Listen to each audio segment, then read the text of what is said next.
Hello friends, एक बार फिर से आप सभी लोगों का हमारे यूट्यूब चैनल में स्वागत है। दोस्तों, आज का वीडियो आपके लिए बहुत ही इंपॉर्टेंट होने वाला है, क्योंकि आज हम आपके लिए छत्तीसगढ़ माध्यमिक शिक्षा मंडल रायपुर द्वारा जारी असाइनमेंट 6 कक्षा 12वीं व्यवसायिक अध्ययन का फुल सोल्यूशन लेकर आ चुके हैं। तो वीडियो में लास्ट तक जरूर बने रहिएगा। वीडियो को स्टार्ट करने से पहले अगर आपने अभी तक हमारे चैनल को सब्सक्राइब नहीं किया तो चैनल को सब्सक्राइब जरूर कर लें और बेल आइकन को भी प्रेस कर लें, जिससे आपको हमारी आने वाली लेटेस्ट वीडियो की नोटिफिकेशन मिल सके। तो चलिए फ्रेंड्स, कक्षा 12वीं व्यवसायिक अध्ययन का सॉल्यूशन देख लेते हैं।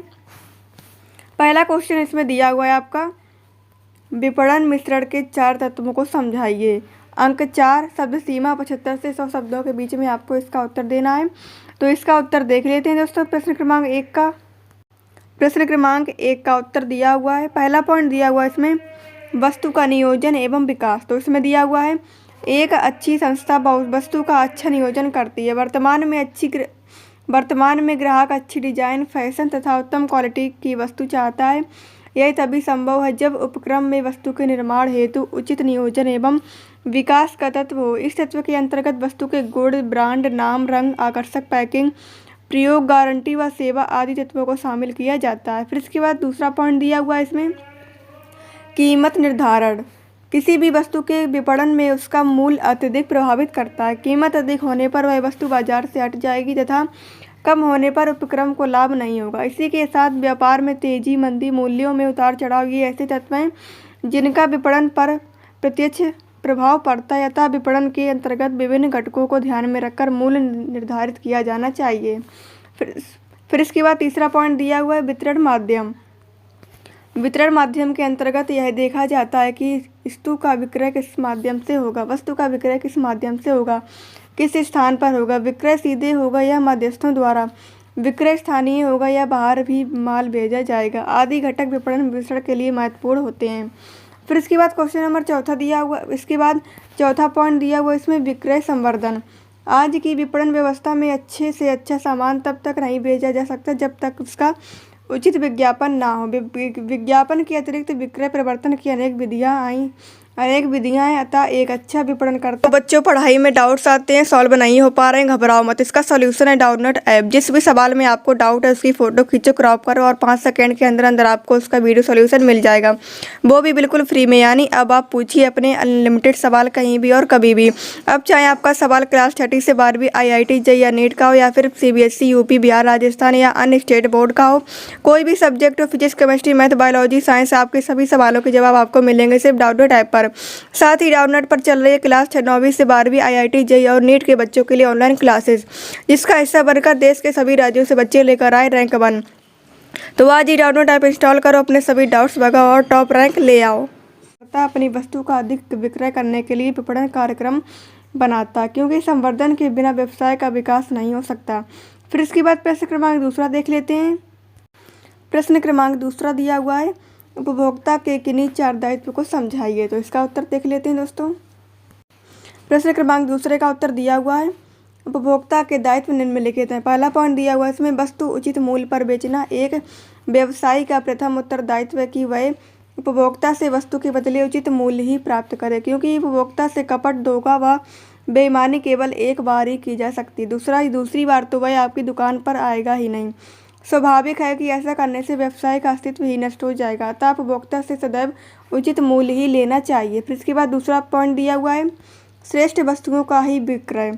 अच्छी वस्तु के उपभोग से उपभोक्ता व फिर समाज का स्तर उठता है। अच्छी वस्तु के उपभोग से अच्छी भावनाएं विकसित होती हैं, अतः विक्रेताओं का यह उत्तरदायित्व है कि वे सदैव श्रेष्ठ किस्म की वस्तुओं का ही विक्रय करें।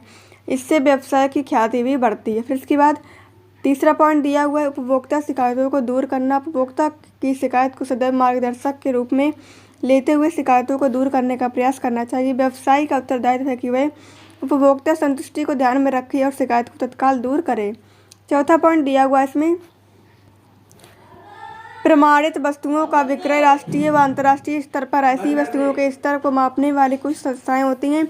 भारत में भारतीय मानक संस्थान तथा अमेरिका में अमेरिकी मानकों का राष्ट्रीय ब्यूरो एवं अंतर्राष्ट्रीय स्तर पर ISO 1400 आदि। अतः विक्रेता का यह दायित्व है कि वे इन मानक संस्थाओं द्वारा प्रमाणित वस्तुओं का भी विक्रय करें। इससे उपभोक्ता का विश्वास बढ़ाया जा सकता है। ये दोस्तों आपका प्रश्न क्रमांक दूसरे का उत्तर हो गया। प्रश्न क्रमांक 3 दिया हुआ है, उपभोक्ता संरक्षण अधिनियम 1986 की प्रमुख विशेषताओं का वर्णन कीजिए। कोई 6, तो इसका उत्तर देख लेते हैं दोस्तों। प्रश्न क्रमांक 3 का उत्तर दिया हुआ है उपभोक्ता संरक्षण अधिनियम, तो इसके बारे में दिया हुआ है, उपभोक्ता संरक्षण अधिनियम उपभोक्ताओं के शोषण के विरुद्ध एक कारगर प्रयास है।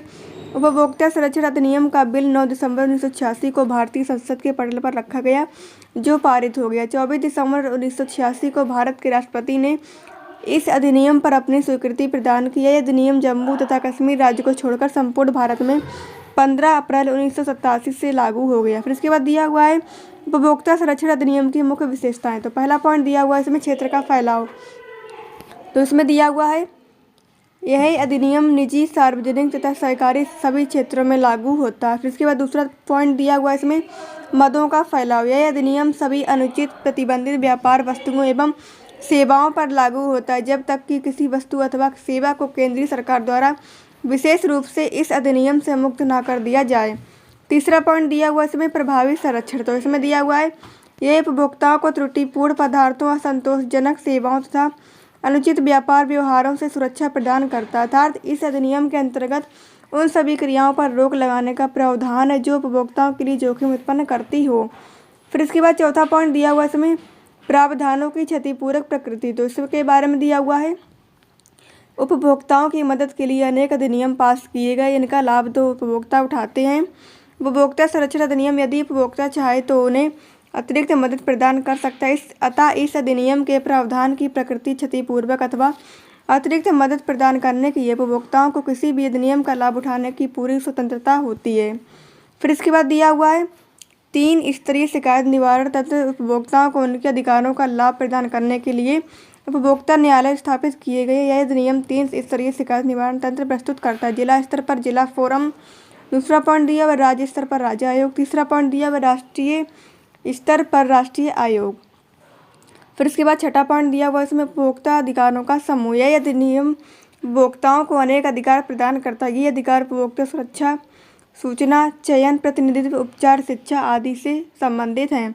सातवां पॉइंट दिया हुआ इसमें उपभोक्ता संरक्षण परिषद। उपभोक्ता संरक्षण के पक्ष को बढ़ावा देने के लिए तथा उपभोक्ताओं को शिक्षित करने के लिए अधिनियम में उपभोक्ता संरक्षण परिषदों की स्थापना का प्रावधान भी किया गया है। दोस्तों अगर आप इसकी PDF डाउनलोड करना चाहते हैं तो आप गूगल पर सर्च करें nityastudypoint.com, तो वहाँ से दोस्तों आप इसकी PDF भी डाउनलोड कर पाएंगे। अगर आपने अभी तक हमारे टेलीग्राम ग्रुप को ज्वाइन नहीं किया है तो आप टेलीग्राम ग्रुप को ज्वाइन कर लीजिएगा। डिस्क्रिप्शन बॉक्स में आपको टेलीग्राम ज्वाइन करने का लिंक मिल जाएगा, वहाँ से आप टेलीग्राम ग्रुप को ज्वाइन कर लीजिएगा। फिर इसके बाद अगला क्वेश्चन देख लेते हैं। क्वेश्चन नंबर 4 दिया हुआ है, उपभोक्ताओं के हितों की रक्षा करने तथा संवर्धन के लिए उपभोक्ता संगठनों की भूमिका की विवेचना कीजिए। तो प्रश्न क्रमांक 4 का उत्तर देख लेते हैं।